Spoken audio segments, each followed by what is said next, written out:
ಮಂಗಳೂರಿನಲ್ಲಿ ಇವತ್ತೊಂದು ದುರಂತ ಸಂಭವಿಸಿದೆ. ಮೇಲ್ಛಾವಣಿ ಕುಸಿದು ಮೂವರು ಸಾವನ್ನಪ್ಪಿದ್ದಾರೆ.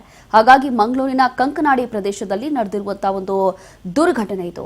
ಒಬ್ಬರ ಮಹಿಳೆಯರ ಜೊತೆಗೆ ಇಬ್ಬರು ಬಾಲಕಿಯರ ದುರಂತ ಅಂತ್ಯ ಆಗಿದೆ. ಈ ಒಂದು ದುರಂತದಿಂದ ಅವಶೇಷಗಳಿಂದ ಮೃತದೇಹವನ್ನು ಹೊರಗೆ ತೆಗೆದಿದ್ದಾರೆ ಇಲ್ಲಿರುವಂತಹ ಸಿಬ್ಬಂದಿ. ಅದರಲ್ಲೂ ಕೂಡ ಮೂವರ ಮೃತದೇಹವನ್ನು ಹೊರ ತೆಗೆದಿರುವಂತದ್ದು ಅಗ್ನಿಶಾಮಕ ದಳ. ನಿನ್ನೆ ರಾತ್ರಿಯಿಂದ ಭಾರಿ ಮಳೆ ಆಗಿದೆ. ಹಾಗಾಗಿ ಈ ಭಾರಿ ಮಳೆಯಿಂದ ಕುಸಿದು ಬಿದ್ದಿದೆ ಮನೆ. ಶಾಂತ 46 ವರ್ಷ, ಅನಾಮಿಕಾ 8 ವರ್ಷ, ಪರಿ 4 ವರ್ಷದ ಮಗು ಸಾವನ್ನಪ್ಪಿದ್ದಾರೆ. ಅಲ್ಕಾ 14 ವರ್ಷ, ಅನುಷಾ 11 ವರ್ಷ, ಬಾಲಕೃಷ್ಣ 48 ಗಾಯಾಳು. ಇವರೆಲ್ಲರಿಗೂ ಕೂಡ ಗಾಯಗಳಾಗಿದೆ.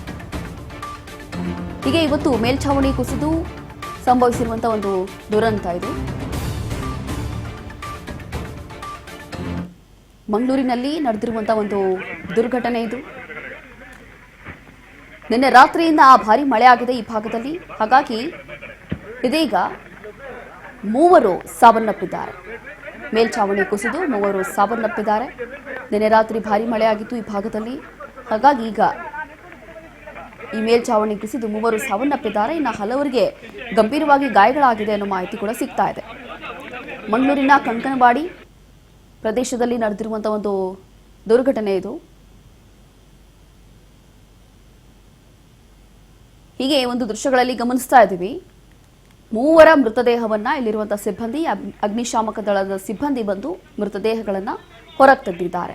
ನಿನ್ನೆ ರಾತ್ರಿಯಿಂದ ಆಗಿರುವಂತಹ ಭಾರಿ ಮಳೆಯಿಂದ ಇದೆಲ್ಲವೂ ಕೂಡ ದುರಂತ ಸಂಭವಿಸಿದೆ. ಮೊದಲನೇದಾಗಿ ಜೂನ್ ತಿಂಗಳಲ್ಲಿ ಬಹುಶಃ ಜಾಸ್ತಿ ಮಳೆ ಆಗಿಲ್ಲ, ಅಥವಾ ಮಳೆ ಎಷ್ಟರ ಮಟ್ಟಿಗೆ ಅಂದ್ಕೊಂಡಿದ್ರು ಅಷ್ಟು ಮಳೆ ಆಗಿಲ್ಲ. ನೀರಿನ ಸಮಸ್ಯೆ ಎಲ್ಲ ಕಡೆ ಈಗ ಆರಂಭ ಆಗ್ತಾ ಇದೆ ಅನ್ನುವಂಥದ್ದು ಒಂದು ಕಡೆ. ಆದರೆ ನಿನ್ನೆ ದಿಢೀರಾಗಿ ಭಾರಿ ಮಳೆ ಆಗಿದೆ. ಹಾಗಾಗಿ ಭಾರಿ ಮಳೆ ಆಗಿರೋ ಕಾರಣ ಈ ರೀತಿಯಾದಂಥ ಒಂದು ದುರಂತ ಸಂಭವಿಸಿದೆ.